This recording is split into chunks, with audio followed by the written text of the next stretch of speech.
नमस्कार, मैं हूँ पीके खुराना और जीतो दुनिया द्वारा संचालित आजा निंदिया रानी के पार्ट नंबर 2 में आपका बहुत बहुत स्वागत है।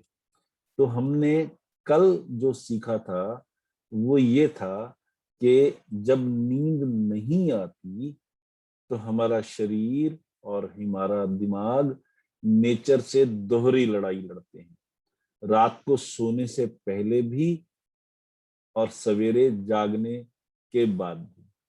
और जो दिन भर सुस्ती रहती है, फोकस नहीं होता, हम अनप्रोडक्टिव बने रहते हैं, वो उसका रिजल्ट है। ये हमने सीखा था। अगली बात हमने ये सीखी थी कि बिस्तर पर लेट जाने का मतलब ये नहीं है कि वो आपका नींद का टाइम है। नींद का टाइम वो है जब आपको नींद आ गई, और जब आपकी नींद खुल गई, नींद खुलने के बाद भी अगर आप बिस्तर पर लेटे हुए हैं, वो भी आपका नींद का टाइम नहीं है। तो नींद का टाइम, एक्चुअल नींद का टाइम अलग है, बिस्तर पर लेटने का टाइम, उठने का टाइम, दो अलग बातें हैं। ये हमें ध्यान में रखना है। और नींद के टाइम में या तो डाइजेशन होती है फूड की, या हमारे शरीर के सेल्स जो मर गए उनकी जगह जो नए सेल्स बन रहे हैं, शरीर में रिपेयर वर्क जो इंटरनली हो रहा है कुदरत की तरफ से, वो होता है। पर दोनों एक साथ नहीं हो सकते। यानी अगर डाइजेशन हो रही है तो मुरम्मत नहीं होगी, और मुरम्मत तभी शुरू होती है जब डाइजेशन का काम खत्म हो चुका हो। प्रायोरिटी डाइजेशन को होती है। ये कुदरत की तरफ से सिस्टम है।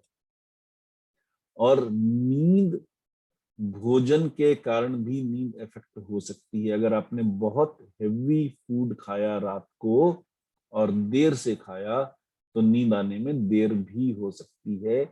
इसलिए नींद से पहले हमें हल्का भोजन लेना चाहिए, और नींद से कम 2, ढाई, 3 घंटे पहले हमें डिनर कर लेना चाहिए, ताकि उसको डाइजेस्ट होने का टाइम मिल जाए।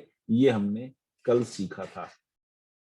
अब हमारे लिए ये समझना बहुत जरूरी है। लोग कहते हैं नॉलेज इज पावर, ज्ञान शक्ति है। असल में ये आधा सच है, पूरा सच नहीं है। हम सबको पता है सैर पर जाना सेहत के लिए अच्छा है, पर कितने लोग सैर पे जाते हैं हमें ये भी पता है। अपने ही परिवार को देख लें, खुद को ही देख लें, तो इतनी सी बात समझ में आ जाएगी कि ज्ञान शक्ति नहीं है। Knowledge is not power. Knowledge absolute power नहीं है, पोटेंशियल पावर है। जिसका मतलब यह है कि नॉलेज अपने आप में पावर नहीं है। नॉलेज को पावर में कन्वर्ट किया जा सकता है। और कन्वर्ट कब होता है? जब हम नॉलेज को अमल में लाएं, जब हम जीवन में उतारें। यानी अगर हम अपने ज्ञान को जीवन में भी उतार लें तो वो ताकत बन गया। और अगर सिर्फ वो दिमाग में रहा, हमें पता है कि ये चीज अच्छी है और हम अपना नहीं रहे उसे, तो वो ज्ञान हमारा ताकत नहीं है। जॉन रिम नाम के एक सज्जन हुए हैं, फिलोसोफर और ऑथर, बहुत बड़े, बहुत प्रसिद्ध। उन्होंने ये बात कही है कि ज्ञान होने के बावजूद सिर्फ 10% लोग उस ज्ञान को जीवन में उतारते हैं। 90% लोग उसको जीवन में नहीं उतारते, पता होने के बावजूद। जिनको नहीं पता है वो तो अलग संख्या है, जिनको पता है उनमें से ही 10% लोग उसको जीवन में अमल में लाते हैं। और हमें बहुत खुशी है कि आप 10% वाली जमात में शामिल हैं। यानी आपको ये पता था कि आपको नींद न आने की परेशानी है, और दूर करने के लिए उस परेशानी को आपने एक्शन लेना शुरू कर दिया। इस कोर्स को ज्वाइन किया, ये पहला स्टेप था। इस कोर्स में जो जो हम सीखेंगे उसे आप जीवन में उतारते चलेंगे, वो अगला स्टेप होगा। और उसके बाद आप इस ज्ञान को दूसरे लोगों को भी बांटेंगे, ये फाइनल स्टेप होगा। अब इंसोम्निया है क्या? अनिद्रा है क्या? नींद ना आने की परेशानी असल में है क्या? तो पहला तो उसका लक्षण ये है कि आपको थकावट है, आंखें भारी हैं, आप बिस्तर पर लेट गए, उसके बावजूद आप करवटें बदल रहे हैं, नींद नहीं आ रही, तो ये अनिद्रा की निशानी है, लक्षण है। दूसरा लक्षण ये है कि अगर बाय द वे रात को आपकी नींद खुल गई, वॉशरूम जाने के कारण आपको हाजत हुई, आप वॉशरूम चले गए, आने के बाद आपको फिर नींद नहीं आई और आप 1 घंटा, 1.5 घंटा, 2 घंटे करवटें बदलते रहे, उसके बाद जाकर के परेशानी के साथ नींद आई, तो वो जो बीच का टाइम होता है वो तनाव का टाइम होता है, क्योंकि आप सोने की कोशिश कर रहे हैं, नींद आ नहीं रही, उसके कारण आपका दिमाग चिंताग्रस्त रहेगा, तनाव में रहेगा। तो एक बार जागने के बाद नींद ना आना भी इंसोम्निया का, अनिद्रा का लक्षण है। और अगला लक्षण ये है कि जब आप नींद पूरी करने के बाद उठते हैं तब भी आप पूरा चुस्त महसूस नहीं करते, शरीर में सुस्ती है, वो भी अनिद्रा का लक्षण है। या आपको नींद आने के लिए गोलियों का सहारा लेना पड़ता है, दवाई का सहारा लेना पड़ता है, या अल्कोहल का सहारा लेना पड़ता है, तब नींद आती है, वो भी इंसोम्निया का लक्षण है। और ये फिजिकल भी हो सकती है, मेंटल भी हो सकती है, सिचुएशनल भी हो सकती है, या सबका मिला जुला रूप भी हो सकती है। फिजिकल का मतलब है आप बहुत थके हुए हैं, उसके कारण आपका शरीर दर्द कर रहा है और दर्द के कारण आपको नींद नहीं आ रही, वो फिजिकल सिचुएशन है। मेंटल सिचुएशन ये है कि आपके बहुत सारे काम बाकी हैं, आप काम को कर नहीं पा रहे हो, उसके कारण चिंता है, तनाव है और आपको नींद नहीं आ रही। या आप सोशल मीडिया की तरफ लगे हुए हो, डाइवर्टेड हो, फोन के साथ बिजी है, इसलिए नींद नहीं आ रही। जब आप करवटें बदल रहे हैं तो समय बिताने के लिए फोन हाथ में ले लेते हैं, वो आपकी नींद ना आने का एक कारण बन जाता है, तो वो मेंटल रीजन है। सिचुएशनल ये है कि बाय द वे उसी दिन आपका कोई नुकसान हो गया, कोई गड़बड़ हो गई जीवन में, किसी भी तरह का नुकसान हुआ, वो मॉनेटरी हो सकता है, वो रिलेशनशिप का हो सकता है, वो किसी दोस्त को या किसी रिलेटिव को खोने का हो सकता है। ऐसी सिचुएशन में भी चिंता के कारण नींद नहीं आती, या इन सब का मिला जुला कारण भी हो सकता है जिसके कारण आपको नींद ना आ रही हो। तो नींद ना आने के ये कारण होते हैं, हो सकते हैं।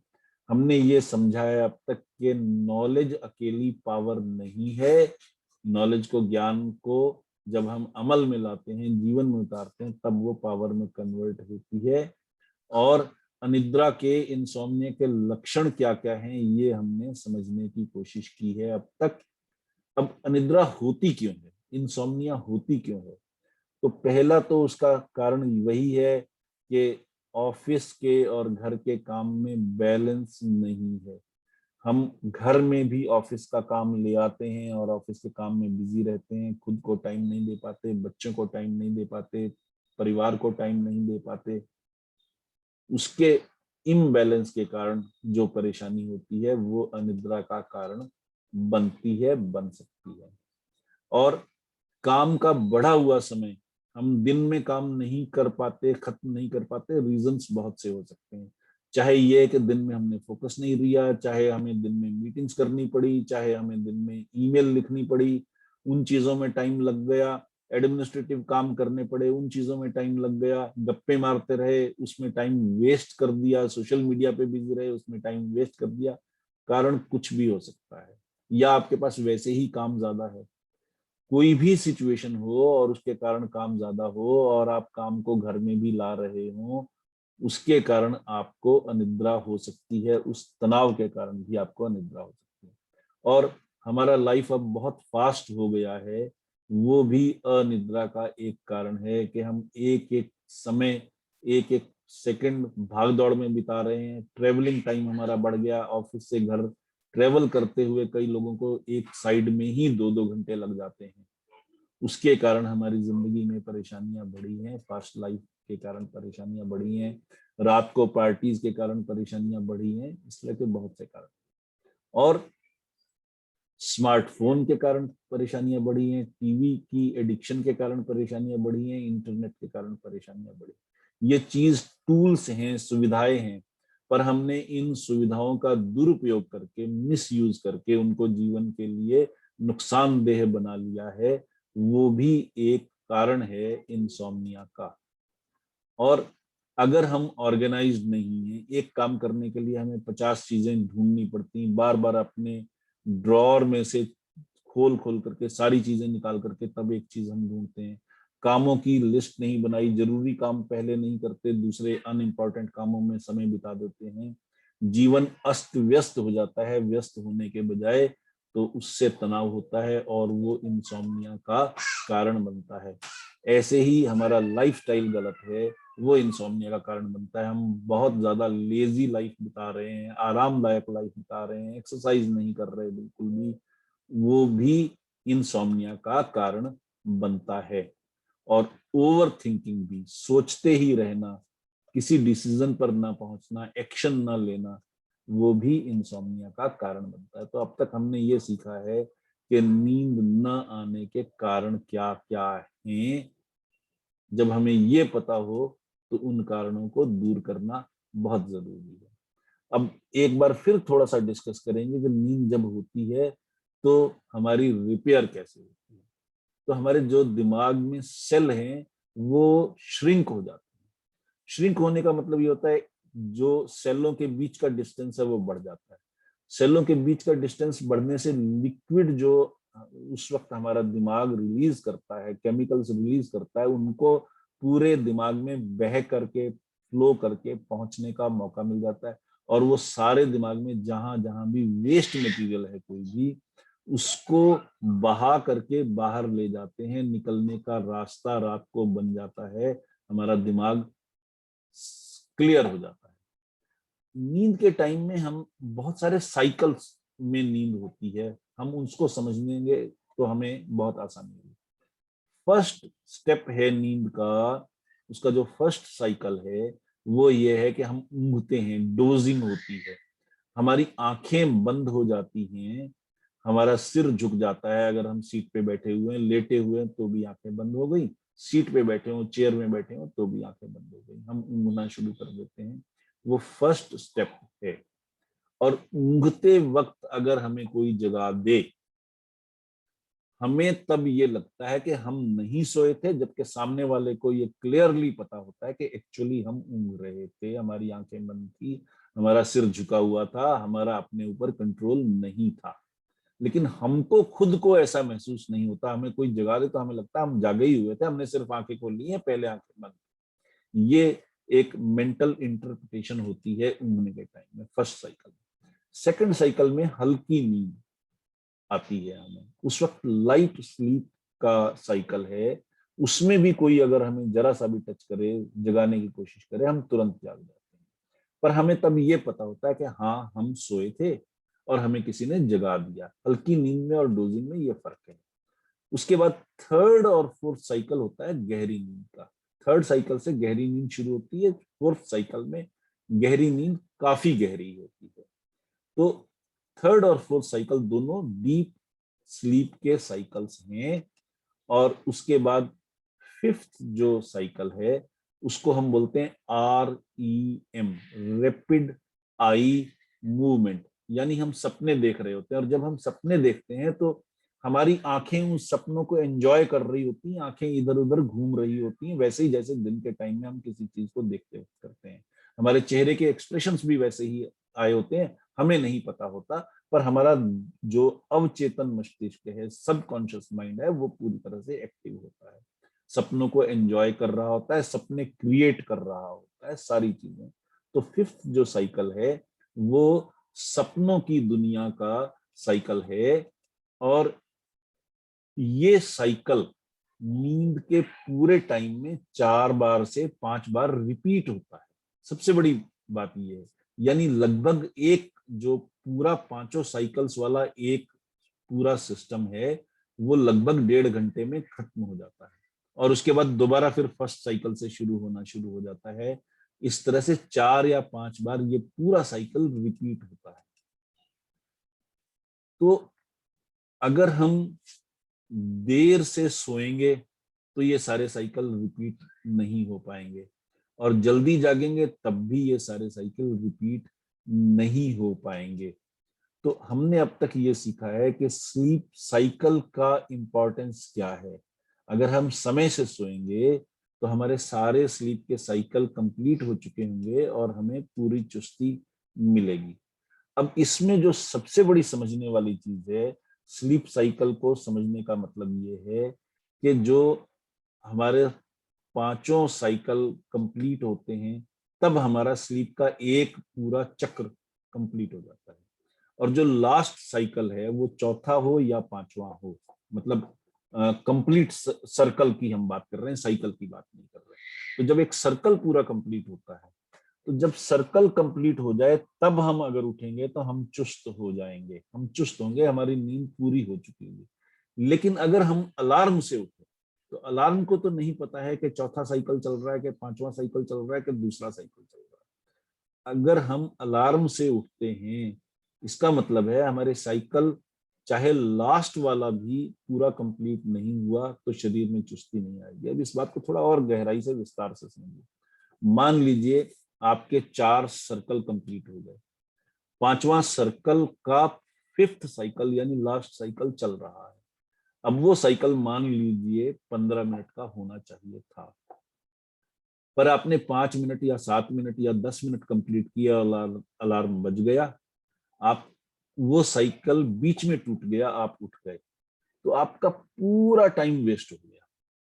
आप जब उठेंगे तो चुस्ती नहीं होगी। इसलिए अलार्म लगा करके जागना बहुत गलत आदत है। इसको तो तुरंत छोड़ देना चाहिए, कभी भी अलार्म से मत जागिए।